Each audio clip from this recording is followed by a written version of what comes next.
12 sa 26 ka mga Korean national nga gikan sa Daegu City, South Korea gi-quarantine karon sa 5 ka mga hotels sa dakbayan sa Lapu-Lapu. Samtang Korean Embassy gikadahong nagplano nga palargahon og balik sa Korea ang naasoing mga langyaw. Subay niini para yung gimonitor sa mga health staff ang panglawas sa nahisgutang mga Korean nationals sa posibleng adunay makitaan nga sintomas sa coronavirus. Si Luan Mirundina sa report.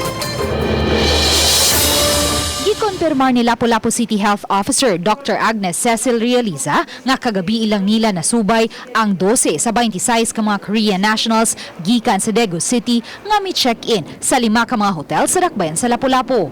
Gilangkuban kini sa 3 ka mga bata ug 9 ka mga hingkod. 9 anyos ang labing bata kanila samtang 50 anyos ang labing hingkod. Gi-isolate sila, gi-treat sila as PUM, gi-isolate sila sa hotel. Okay raman sila, gi-monitor man sa mga kauban gahapon.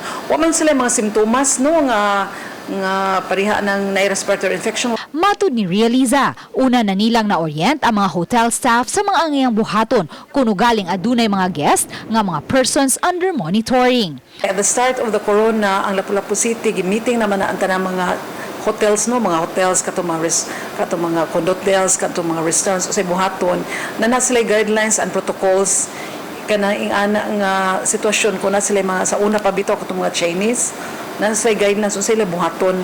Samtang ipahibaw usab sa City Health Officer nga posibleng mularga balik sa Korea ang 12 ka mga Korean nationals humananawag sa ilang buhatan ang Korean Embassy ug nagpahibaw sa plano niini.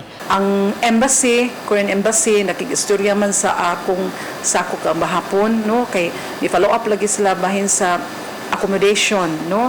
Doon na sila gi-mention nga murag mularga sila murag mubalik sila Korea. Uban ni June Solon, Luan Mirundina, Balitang Bisda.